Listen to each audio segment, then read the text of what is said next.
Caravaggio La fuga, la prima della Casa del Musical al Teatro Pirandello di Agrigento, giocate in casa. Giochiamo in casa, ma l'emozione è fortissima. Io ho iniziato in questo teatro a 15 anni, tornare tanti anni dopo, tanti capelli dopo, è altrettanto emozionante, anzi sono ancora più preoccupato perché crescono le responsabilità, anche perché sono onorato di avere intorno a me un cast di artisti eccezionali che ringrazio infinitamente perché hanno seguito la mia follia e quella del maestro Caravaggio, quindi una doppia follia da portare in scena. È stato difficilissimo, è stato interessantissimo e dobbiamo dire che ci sta intervistando i secondi successivi alla fine dello spettacolo, quindi non abbiamo neanche bevuto, però mi sembra che siamo tutti vivi. Andiamo a controllare uno spettacolo di 1 ora e 20 con 20 artisti che cantano, recitano, ballano, combattono e raccontano il nostro grande maestro Michelangelo Caravaggio. Come mai la scelta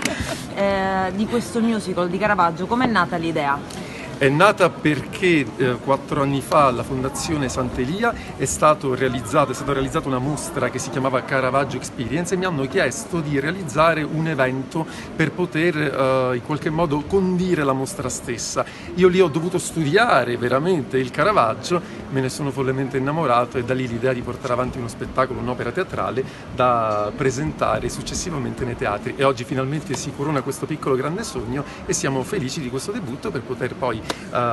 testarlo, rodarlo e portarlo, si spera, in giro. Li chiamiamo spesso i ragazzi della Casa del Musical, forse per vicinanza, perché la Casa del Musical è una realtà che esiste ad Agrigento, ma ormai sono dei veri e propri professionisti.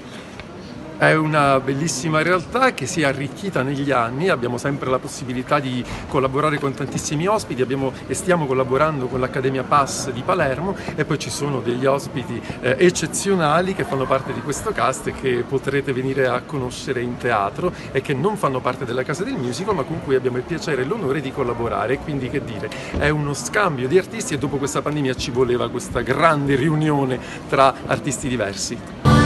Quindi su questa poesia di città chi verrà